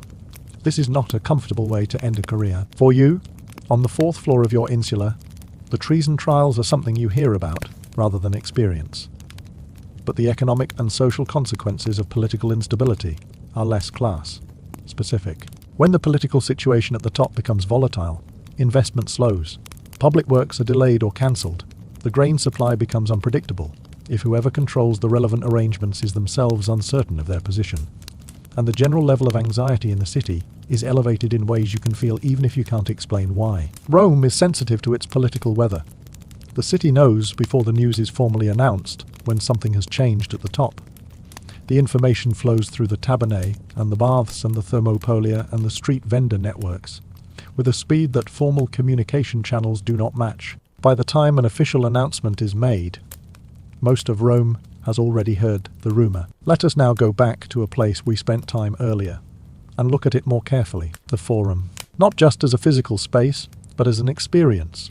Because if you spend time in the Forum on an ordinary morning in the mid-imperial period, when things are functioning and the Principate is stable, and the city is doing what cities do when they're at their best, what you are witnessing is one of the remarkable human environments in history. The Forum Romanum is genuinely old by the time you are standing in it.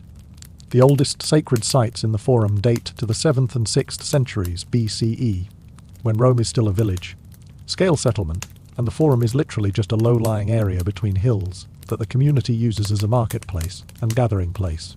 By the 1st century CE, the space has accumulated 800 years of Roman history in the form of temples, monuments, memorial arches, the platforms where speeches are given, the buildings where courts meet, the road that is the oldest route through the city, and the collective weight of everything that has ever happened there. You walk on stone that Julius Caesar walked on, that Cicero walked on during the trials that made him famous, that the Gracchi walked on before they were killed on it. The continuity of physical space in Rome is not a metaphor. It is literally the same stone, worn by the same continuous human use across the centuries. The temples around the Forum are functional religious spaces, not monuments. The Temple of Saturn, which houses the Roman treasury among other things, is a working institution. The Temple of Vesta, with its circular form and its eternal flame, is tended daily by the Vestals, the 6 women who maintain Rome's most sacred religious obligation. The Temple of Castor and Pollux, whose 3 columns still stand in modern Rome and are one of the most photographed ancient ruins in the world, serves as a standard of weights and measures, a financial records office, and a religious space simultaneously, because Rome does not separate these functions. The sacred and the commercial coexist in the Forum, in ways that reflect a Roman worldview that does not make the same distinction between them that later European Christian tradition does. The gods are interested in everything, including money and law and politics. The religious observances that accompany commercial and political acts are not decorative. They are functional. You get the gods right, and the business proceeds correctly. You neglect the gods, and the business has uncertain outcomes. The augurs who read the flight of birds before major public decisions are doing something that the Romans consider as practically useful as checking the weather before a sea voyage. The auspices, the signs observed from the sky, are information about divine intention that a sensible person incorporates into their planning. The Roman general who consults the auspices before a battle and receives unfavourable signs has several options, including simply waiting, including re-performing the ritual until the signs are favourable, and including, famously, in the case of one naval commander during the First Punic War, throwing the sacred chickens into the sea when they refused to eat the grain that would have produced a favourable omen, on the grounds that if they wouldn't eat they could at least drink. He lost the subsequent battle catastrophically, which the Romans recorded as a direct consequence of the impiety. The Roman relationship with divine signs is empirical in a specific way. The signs are taken seriously not as a matter of pure faith, but because observation over generations has suggested correlations between certain signs and certain outcomes that seem, from within the framework, meaningful. The augural records, maintained with scholarly precision over centuries, contain the accumulated observational data of Roman political and military history, correlated with the religious conditions present at the time.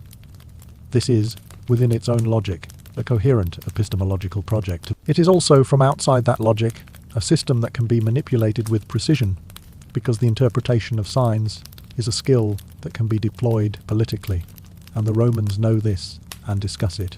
The question of whether the augurs genuinely believe in what they're doing, or are performing a social function that everyone understands symbolically, is discussed in Roman philosophical literature with a directness that suggests this ambiguity has been present since the beginning. Let's walk away from the forum and into the subura. The subura is Rome's most famous and least desirable neighbourhood, occupying the valley between the Esquiline and Viminal hills.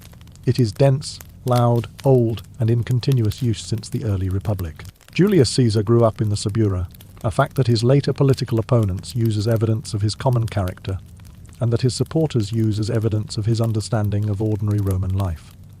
Both are correct. The subura makes a specific kind of Roman. The density in the subura is higher than elsewhere in the city. The insulae are older and more patched and more structurally creative than the newer construction in the better neighbourhoods. The streets are narrower. The noise is more constant. The night is less safe. The morning smells arrive earlier and leave later. The subura has a specific commercial character. The ground floors of its insulae house a specific range of businesses: bakers, cobblers, metalworkers, prostitutes operating in small street-side cells called fornaces, which is the etymological root of the word fornication, a piece of architectural history, street food vendors, taverns of varying levels of legitimacy, money, changers, and the full array of services that a dense urban population generates demand for. The fornix, the small arched street-side cell, is where a significant portion of Rome's sex industry operates. Prostitution in Rome is legal and regulated, subject to a registration system and specific clothing requirements. Registered prostitutes wear a toga, which is the garment of Roman citizen men, specifically because Roman citizen women wear the stola, and wearing the stola while practicing a registered occupation would be confusing to the social code. The toga, as prostitute's uniform, is one of those specifically Roman inversions that no summary of Roman dress codes can leave out. The legal regulation of prostitution in Rome reflects the same practical Roman management of things that exist regardless of official preference. You can't eliminate it, so you tax it, register it, and designate the locations and clothing, and you draw the social boundary clearly enough that respectable women are not confused with registered ones. This boundary has more to do with protecting the dignity of the category of respectable Roman matron than with protecting the well-being of the people in the registered category, which is its own commentary on Roman priorities. The subura also has a specific criminal character. Rome has what we would recognize as organized crime. Networks of people who manage illegal activities with enough structure to be persistent over time. Extortion, protection rackets, theft networks, loan sharking, and various other underground commercial activities exist in Rome's denser neighborhoods in ways that the vigiles and the formal legal system address imperfectly and intermittently. Gangs in the late Republic period are actually historically significant. Clodius Pulcher, the populist politician whose conflict with Cicero is one of the great political dramas of the late Republic, maintains a gang of street fighters who enforce his political interests with physical violence. Milo, Clodius's political opponent, maintains a counter-gang. Their conflict escalates until Clodius is killed in a roadside confrontation with Milo's men in 52 BCE, an event that leads to Milo's trial for murder, Cicero's defense of Milo, and eventually the riots and burning of the Curia that mark the absolute breakdown of Republican order. The relationship between politics and street violence in Rome is not an anomaly of the late Republic.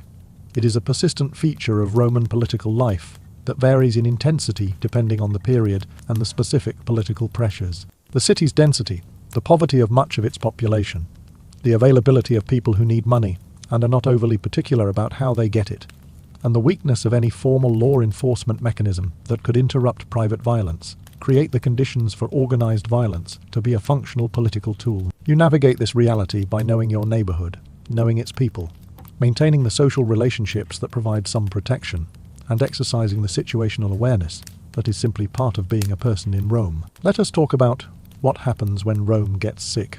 Not politically sick, though that happens.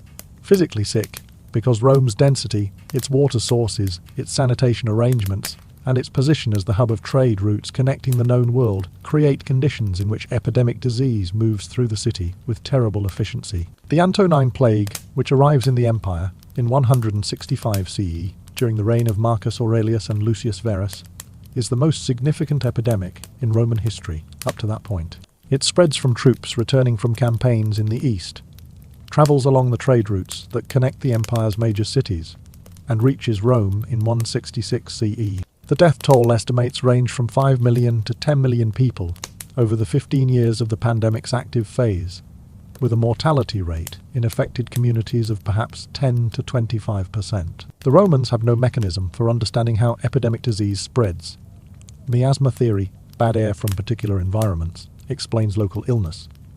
It does not explain why a disease appears simultaneously in cities hundreds of miles apart, connected only by trade routes. The correlation between movement, contact, and disease transmission is not available to Roman medical thinking. The public health response is therefore religious and practical, in ways that reflect the available frameworks. Temples are closed during the worst periods to prevent large gatherings, not because Romans understand crowd-based transmission, but because the gods seem to require propitiation, and limiting gatherings has some empirical connection to limiting spread that someone notices without fully explaining. Galen, who is in Rome when the plague arrives, observes and describes the symptoms with his characteristic scientific attention, recording the clinical presentation of what modern researchers have retrospectively identified as possibly smallpox. The social disruption of the Antonine Plague reshapes Roman economic and political life in ways that scholars still debate.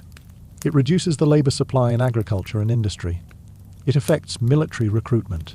It may contribute to the economic pressures that the 3rd century crisis intensifies into something more catastrophic. The empire that Marcus Aurelius governs with his famous philosophical stoicism and his relentless frontier campaigns is an empire already under stress from a disease event whose causes he cannot see and whose consequences he cannot fully anticipate. You, living in Rome during the plague years, experience it as a series of deaths in your neighborhood, absences in the forum, closed shops, and a generalized atmosphere of uncertainty that Galen describes and that Roman sources discuss with notable restraint. The Romans who survive write about the plague with the same combination of acknowledgement and movement forward that Roman culture applies to most catastrophes. It was terrible. People died. Rome continued. Rome continuing is the most persistent fact in Roman history. The city burns, partially, multiple times. It is sacked in 410 CE, and again in 455 CE, events that mark the functional end of the Western Empire, but not the end of the city itself. It experiences plague, political catastrophe, economic contraction, military defeat. It continues, not unchanged, not undiminished, but continuous. The physical infrastructure of Rome, the marble buildings and the great aqueducts and the road network, proves more durable than the political structure that built it.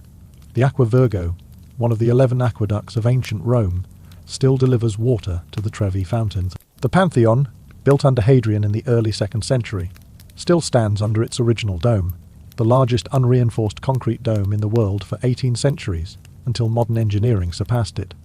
The road network that once connected the empire still underlies significant portions of the European road system. The stone outlasts the empire. The arch outlasts the emperor. The legal principles outlast the courts that enforce them. Now let's spend a moment with the people who are not in Rome at all. Because the empire is not Rome, and Rome is not the empire, and the experience of living in the Roman world has a full range of variations that life in the capital city only partially represents. The Roman province is a different world. The provinces administered by Rome range from the densely urbanized and culturally sophisticated cities of the Greek East, Alexandria in Egypt, Antioch in Syria, Ephesus in Asia Minor, where Greek culture and Roman political authority coexist in a productive tension, to the frontier provinces of Britain, Germany and Dacia, where Roman civilization is a recent and still consolidating presence expressed primarily through military installations, roads, and the towns that grow up around them. If you are a provincial Roman rather than a Roman, your experience of the empire is mediated by several factors that are different from life in the capital. You are probably closer to agricultural land. Your food supply is more directly connected to local production. The urban density of Rome is not replicated in most provincial cities, which are smaller and correspondingly less concentrated in their problems. Your access to the spectacles of Rome, the Grand Thermae, the Colosseum, the Circus Maximus, is zero unless you make the journey to the capital, which is a significant undertaking. But you have the things Rome provides to the provinces that make the empire more than conquest.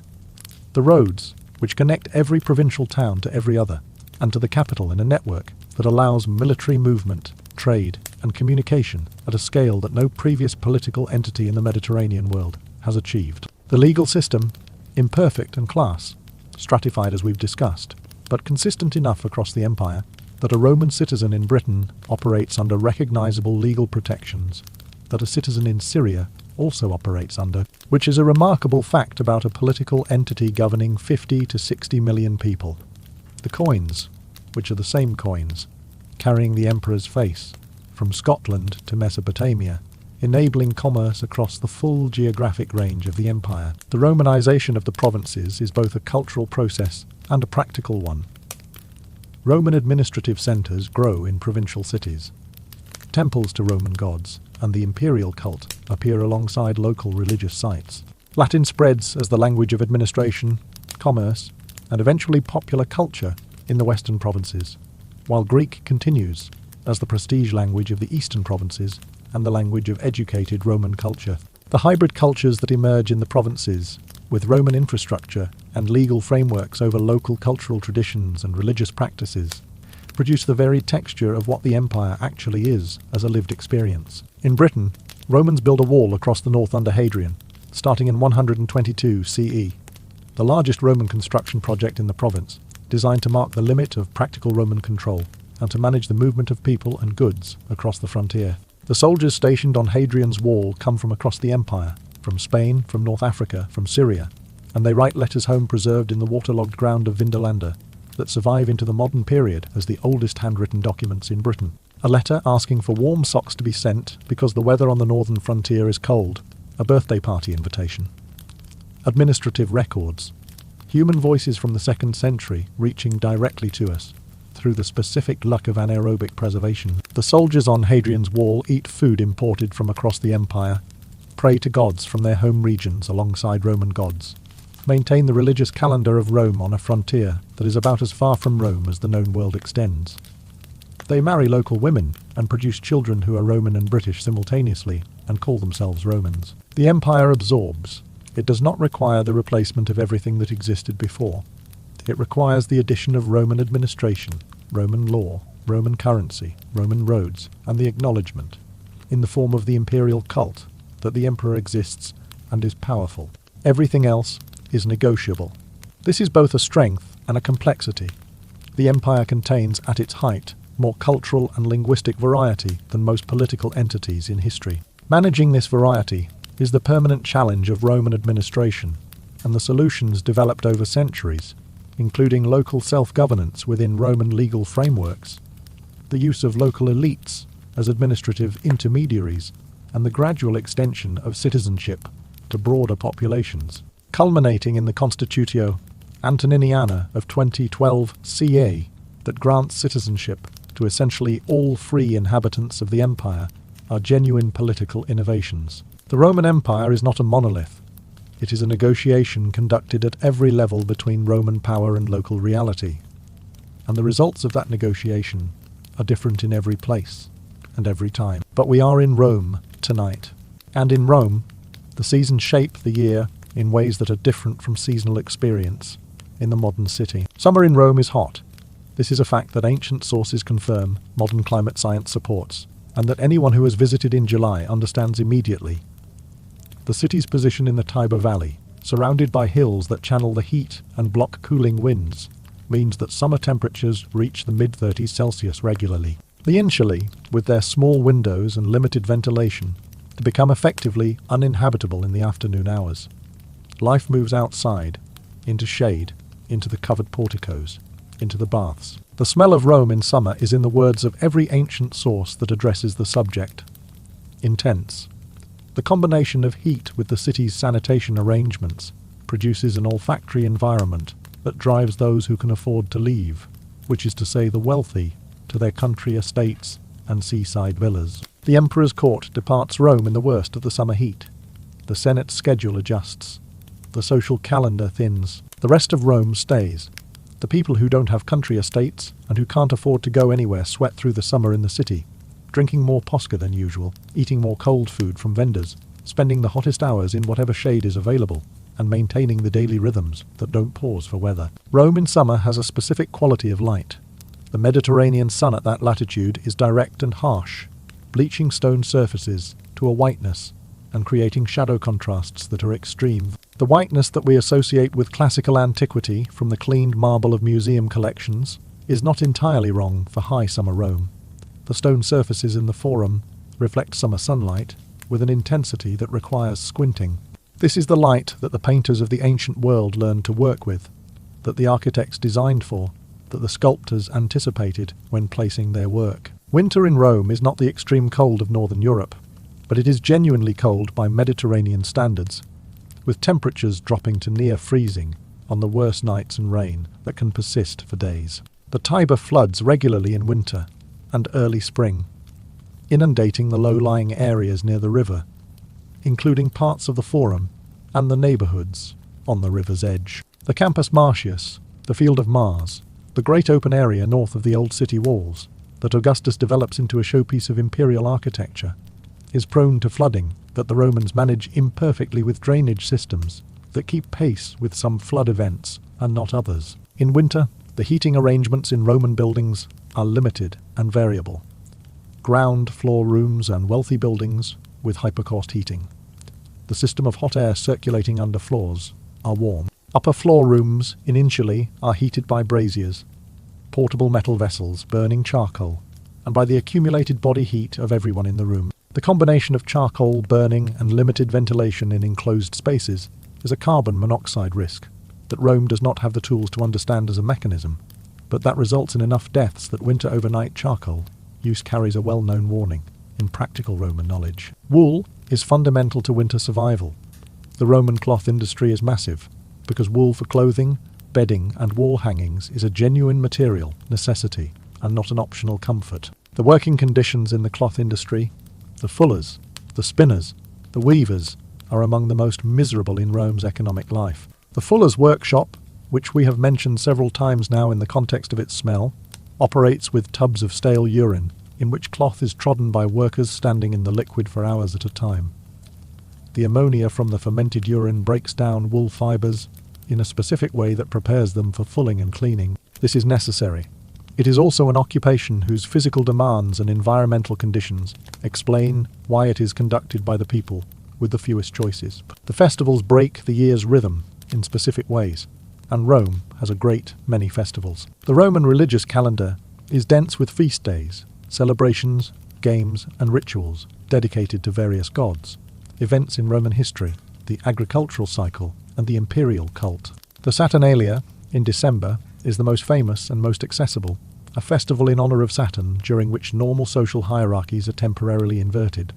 Slaves are served by their masters, gambling is permitted, gifts are exchanged, and the general social restriction is loosened. It is, by ancient account, genuinely enjoyed across social classes, and its echoes in later European winter festivals are not coincidental. The Lupercalia in February, which involves priests running through the city, striking people with strips of goat hide for fertility purposes, is one of those Roman festivals that the sanitized classical tradition sometimes omits from introductory materials. It is old.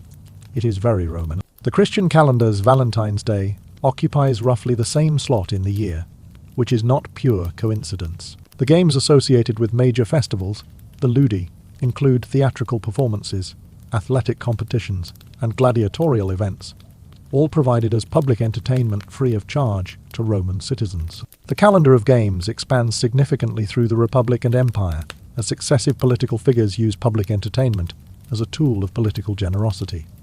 By the time of the Middle Empire, the Romans have approximately 130 days of official public games per year. More than a third of the year is, in official calendar terms, a holiday. The reality of this for working people is more complicated. Official holidays don't necessarily mean you stop working. Craftsmen and merchants and slaves and freedmen do not all have the luxury of not working when the calendar says festival. But the presence of games and spectacles on those days means that for the portion of the population that can attend, the city has a different quality on festival days, louder, more celebratory, more concentrated around the entertainment venues, with the economic and social activity that large gatherings always generate. Let us sit for a moment with one more person in this city. Not you, the modern person dropped into the ancient world. Not the composite plebeian we've been following. Someone specific. Imagine a Syrian merchant who arrived in Rome 15 years ago from Palmyra, the extraordinary oasis city in the Syrian desert that in the 3rd century will briefly produce a queen who attempts to secede from the empire and nearly succeeds. He came initially to trade, stayed because the opportunity was better than expected, learned Latin on top of his Aramaic and Greek, married a freedwoman from Carthage, has 2 children who speak all 3 languages with native fluency and identify as Roman in the way that Rome permits people to identify as Roman, which is to say they participate in Roman institutions, wear Roman clothing, pray at Roman temples alongside their own household gods, and understand the Roman social codes well enough to navigate them effectively. His children are more Roman than he is. His grandchildren will be Romans who happen to have grandparents from Palmyra and Carthage. This is how Rome works. This is how it always worked. The Roman identity is not, at its functional core, an ethnic category. It is a cultural and political participation. You can be from anywhere and be Roman. The legal mechanisms and the cultural norms support this in ways that are not without their exclusions and hierarchies, but that are genuinely more absorptive than most ancient political identities. The Syrian merchant prays every morning at his household lararium to the Roman lares and penates and to his own family gods from Palmyra, because in Rome these obligations are not in conflict. His wife prays to a form of Saturn, as her ancestors in Carthage understood him, and to Juno as Rome understands her, and to Isis, whose cult from Egypt has spread across the empire, and whose temples in Rome are full of worshippers from every province. Roman religious practice is syncretic in a way that is foundational, rather than accidental. The Roman framework can accommodate almost any god from any tradition, assimilate them, assign them a Roman equivalent, and incorporate the worship into the system. The exceptions to this are instructive. Religions that refuse to accommodate other gods, that insist on their own exclusive truth, that require their adherents to refuse participation in the imperial cult. These create friction. Judaism has a partial accommodation, because Jewish communities have a long relationship with Roman governance, and a specific legal status that acknowledges their particular religious obligations. Early Christianity, before its eventual adoption as state religion in the 4th century, creates friction precisely because of its exclusivity in the context of a system that expects religious participation to be cumulative rather than singular. The Syrian merchant understands all of this in the practical way that survival in Rome teaches. He knows which religious obligations are actually obligatory and which are negotiable. He knows which festivals require public participation and which permit private observance. He knows the difference between sincere personal religion and the civic religion, that is the social contract made tangible through ritual. Most Romans know this distinction. Most Romans navigate it with the same pragmatic flexibility that they bring to every other aspect of Roman life. This is Rome, not the marble abstraction, not the sanitized textbook civilization of engineering and law. This, a city of 1 million people, managing the full complexity of being human in close proximity, with the tools and frameworks and limitations of their particular historical moment, producing extraordinary things and also the smell, and also the cart noise, and also the shared sponge, all at the same time, all in the same place. The Syrian merchant's children do their morning lessons with the tutor who lives in the building across the street and who teaches them the Latin literature that educated Romans are expected to know, Virgil's Aeneid, which was written within living memory of Augustus, and which provides Rome with the founding myth that connects the city's origins to the Trojan War and to the divine Cicero's speeches, which teach not just their specific content but the rhetorical architecture of effective Latin argument, Horace's Odes, which are the music of the Latin language compressed into the strictest formal meters in a way that rewards memorization and returns meaning upon return. They memorize these texts because Roman education is fundamentally memorization and performance. The educated Roman is expected to have a large body of text internalized and available for quotation, allusion, and deployment in conversation and in writing. The dinner party that we attended earlier, the conversation that required wit and cultural fluency, is only possible for people who have done this work. The education is the access card. The children of the Syrian merchant have the education. They have the language.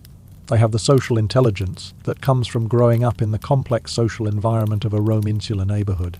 They are going to be fine. Rome makes them Roman, and Rome is good at that. Let us talk about one more thing before the night fully closes.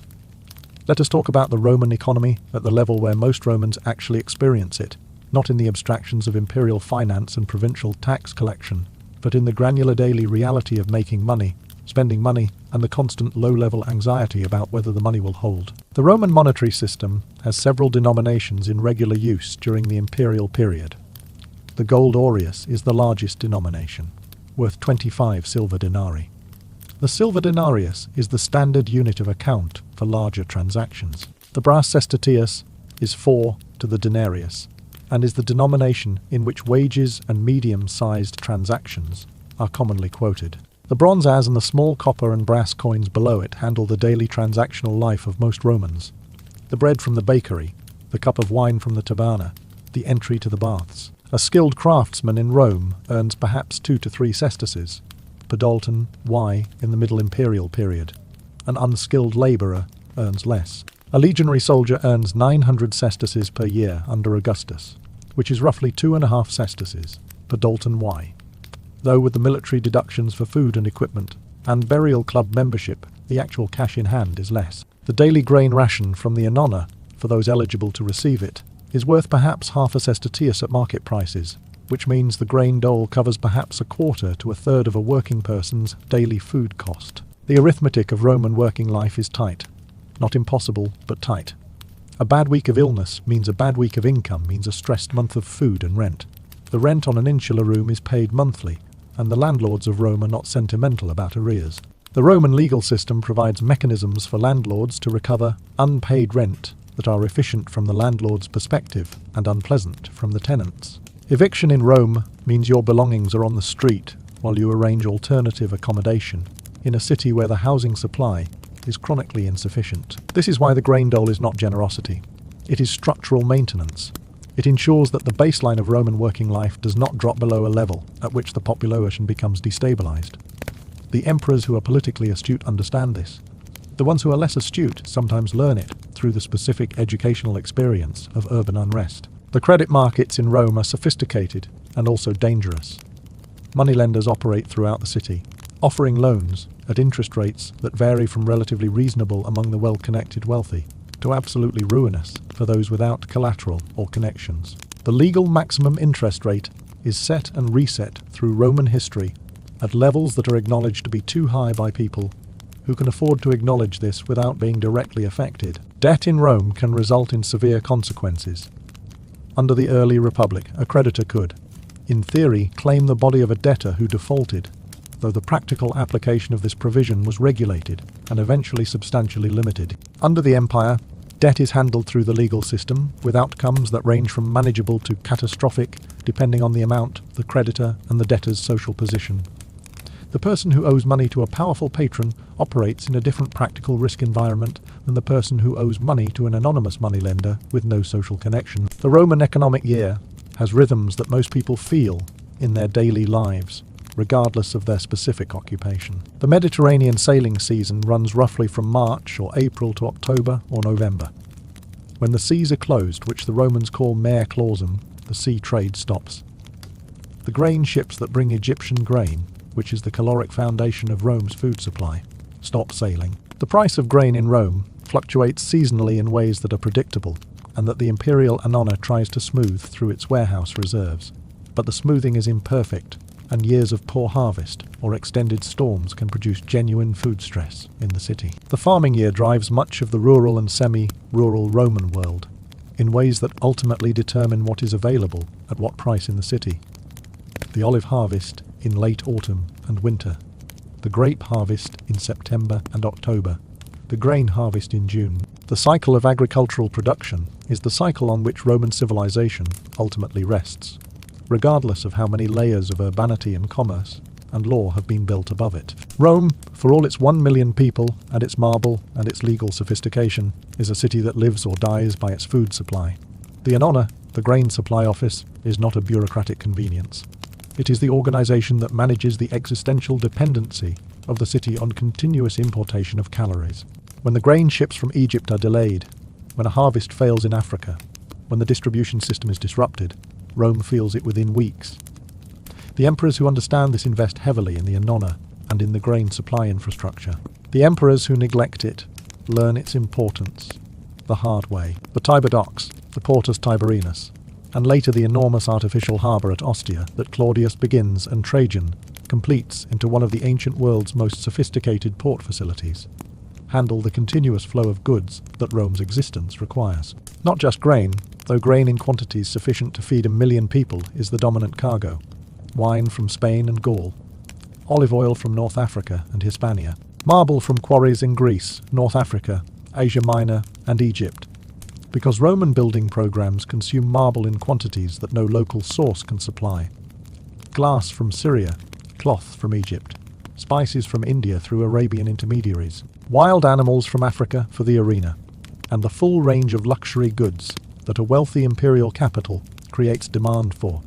Silks from the east, amber from the Baltic coast, ivory from sub-Saharan Africa through Egyptian trade networks, exotic foods and perfumes, and dyes and curiosities from the furthest reaches of the known world, and a few points beyond it. Rome is, in economic terms, the greatest consumer city in ancient history, sustained by a network of tribute, trade, and taxation that connects it to the full geography of the Mediterranean world and beyond. The grain from a field in Egypt passes through an Egyptian farmer's hands, through a tax collector's assessment, into a state warehouse, onto a ship, down the Nile and across the Mediterranean, into Ostia's warehouses, up the Tiber to Rome, through the Anona's distribution system, and onto your table. The chain of human labour and organisation behind every loaf of bread in Rome is extraordinary, invisible, and completely taken for granted by the people eating it, which is the normal relationship between infrastructure and its beneficiaries. The commerce of the streets, the small transactions and the slightly larger ones, happens with a directness that modern commerce has layered over with abstractions. You buy bread from the baker in front of the oven. You buy fish from the fishmonger, whose display is the fish itself, not a photograph of the fish. You buy wine from the jar, scooped out and measured in front of you. The goods are present. The transaction is immediate. The relationship between producer, seller, and buyer is often personal, at least in the neighbourhood context where you return to the same vendors over years. The Roman market, the Macellum, is a specific building type designed to house the sale of perishable food in covered premises that can be cleaned and maintained. The Macellum at Pompeii is one of the best preserved examples. A square colonnaded building with a central tholus, a circular kiosk, possibly for the fish sales that require running water. The stalls around the interior perimeter sell meat, fish, vegetables, and other perishables in an organised commercial environment that is more formal and more regulated than the street vendors, but less formal than the wholesale markets at the river docks. The weighing and measuring that accompanies Roman market transactions is theoretically regulated by standards maintained in official buildings, including the Temple of Saturn in the Forum. Fraud in weights and measures is technically illegal and practically persistent. The Roman cobblestones in Pompeii outside the Macellum show the wear patterns of merchants' carts. The walls inside show the evidence of pricing negotiations conducted on plaster. The human reality of commerce in Rome is recognizable across the 2,000 years. Someone is always trying to give you slightly less than you paid for. Now, it is genuinely late. The evening has long passed. The dinner, wherever you attended it, has ended. The carts have been running for hours. The lamp is at its last resources. The city has reached the particular quality of Roman night that falls between the end of the evening's social activity and the first light of dawn, a brief window when even Rome's noise subsides slightly, when the cart traffic thins in the pre-dawn hours as the carts complete their routes and the drivers take whatever rest is available, when the dogs have finished their conversation and the arguing voices have been absorbed back into buildings. In this almost quiet, Rome breathes differently. The temples are dark, but not empty. The Vestals tend their fire through the night, as they have every night for centuries, as they will for centuries more until the Christian emperor Theodosius orders the extinguishing of the sacred flame in 391 CE, ending a continuous religious observance of roughly 1,000 years.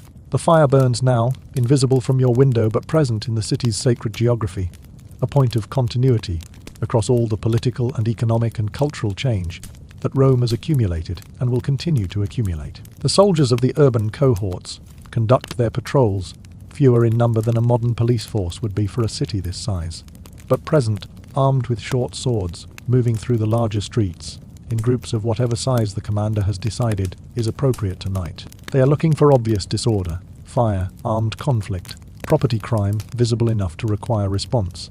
They are not finding the chamber pot that lands in the street, the quiet transaction in a shadowed doorway, the whispered conversation outside a taberna that is not quite closed. Rome is too large and too full of human life for any patrol to address more than a fraction of it. In the Tiber, the boats that haven't made it to dock by nightfall ride at anchor, with their riding lights burning, small points of fire on dark water, cargo ships waiting for the dawn and the harbour pilots who will guide them in. Somewhere on the river, a small skiff is moving against the current, carrying something that probably shouldn't be moving at this hour. In the persistent tradition of nocturnal commerce that every city with a river generates regardless of regulations, the Forum is empty. Not the Forum as it usually is, with its perpetual movement of citizens and lawyers and senators and merchants and pickpockets and philosophers and street performers. Empty in the way that a stage is empty between performances, fully set, prepared, waiting for the morning performance to begin. The columns of the temples stand in the dark. The Arch of Augustus, the Arch of Titus, the Rostra and the Curia, all of it present and dark and waiting. A cat moves across the Forum stones. Rome has cats in the way that every large city with a granary problem has cats. They live in the buildings and the ruins and the streets and the Forum spaces, maintaining the oldest contract in human civilization, the one where grain supplies and cats arrive at the same location, and the arrangement of cats managing the rodent population is understood without requiring words. The cat in the Forum is hunting. The Forum at night, emptied of humans, has become briefly the cat's domain. In the Subiora, which is never as quiet as the Forum, a taberna is still open, technically closed under the legal requirements for nighttime hours, but maintaining the specific status of establishments that are closed in the sense that they have reduced their visibility while remaining available to those who know to knock. Inside, 3 men are playing dice by lamplight, which is technically illegal and practically universal. The stakes are small. The conversation is about nothing important. The dice click on the table with the small specific sound of ancient games. This is Rome at its most honest. Not the marble, not the triumph, not the oration from the rostra. 3 men playing dice after hours in a tavern in the Subiora, while a cat hunts in the Forum and the Vestal fire burns, and a cart somewhere loses a wheel and wakes 200 people, and the eternal city continues its permanent, unresting, magnificent, terrible human existence. You would not last a day here. But isn't it something? And if you think today was something, wait until we talk about what Rome looks like during a political crisis, when the emperors stop dying peacefully of old age and start dying in ways that suggest their security arrangements had significant gaps, and the city discovers that the distance between civilization and its opposite is shorter than the marble suggests, and longer than the worst days imply. That is, for another night. Before the silence takes over completely, let's give you one last thing to carry into sleep. The Romans had opinions about sleep. They had opinions about everything, but sleep specifically received a degree of philosophical attention that is worth acknowledging as the city goes quiet around you. Somnus, the god of sleep, has a cave in the underworld description that Ovid provides, a cave where poppies grow and no light enters and silence is enforced. His twin brother is Morse, death. The Romans understood this proximity without finding it morbid. Sleep is the small rehearsal. It is the nightly dissolution of the self that consciousness requires. The philosopher who wakes up is not precisely the philosopher who went to sleep, though he carries the memory that bridges the gap. This is interesting. The Romans found it interesting. Marcus Aurelius, writing in his private journal, which history knows as the Meditations, and which is the most personal document any Roman emperor left us, wrote about sleep in the specific terms of a man who had trouble getting enough of it. He wrote about the temptation to stay in bed longer than necessary, and the discipline required to get up. And he framed that discipline in terms of duty to the day and the work that the day required. He is the most powerful man in the world, and he still has to argue himself out of bed on cold mornings, which is one of the things about Marcus Aurelius that makes him permanently relatable. The Roman attitude towards sleep was, broadly, that it is a necessity that should be managed rather than indulged. The Stoic tradition, which Marcus represents and which is the dominant philosophical framework for Roman upper-class self-governance, views excessive sleep as a form of self-indulgence that compromises the time available for work, thought, and virtue. Seneca, before the end that Nero required of him, wrote that we should treat each day as a complete life, and each night as a welcome rest between two complete lives. This is either comforting or slightly terrifying, depending on your relationship with sleep and with philosophy. The ordinary Romans who were not writing Stoic meditations probably thought about sleep more simply, as the thing that happens when the body demands it, and that the city's noise makes complicated. The practical relationship with sleep in Rome is exactly what you'd expect in a dense, loud, minimally insulated environment. People sleep when and how they can, in the segmented pattern that the environment encourages, with the interruptions that the city provides, and they wake up and continue. Consider the span. Rome as a continuous political entity, from the traditional founding date of 753 BCE through the fall of the Western Empire in 476 CE, is roughly 1200 years. 1200 years of continuous, documented, building upon its self-civilization in a single city. To put this in a proportion that is genuinely hard to hold in the mind, the distance in time from Augustus Caesar to the fall of the Western Empire is roughly the same as the distance from the Norman conquest of England to today. The Romans who watched the last Western emperor deposed were as far in time from the Romans who watched Julius Caesar die as a medieval English peasant is from you. And through all of that time, the basic structure of Roman daily life that you experience today, the bread, the water from the aqueducts, the public baths, the forum, the grain dole, the insulae, the carts at night, the patronage system, the festivals, the legions on the frontiers. This structure persists with variations, but without fundamental interruption. It is the most durable urban civilization in Western history. And it is durable precisely because it is adaptable at every level, from the imperial administration down to the individual Syrian merchant on the fourth floor of an insula in the suburra who prays to three sets of gods and raises Roman children from a Carthaginian wife and calls himself and means himself when he says Roman. The lamp goes out on its own. The room is dark. The city breathes. Somewhere, always, a cart is crossing a stone street. And somewhere 12 centuries of ordinary people are doing what you are about to do, lying down in whatever their version of a bed is, listening to whatever their version of the city at night sounds like, carrying into the dark the full weight and texture of being human in one of the most extraordinary places the human species has ever built, and simply, perseveringly sleeping. Sleep, well,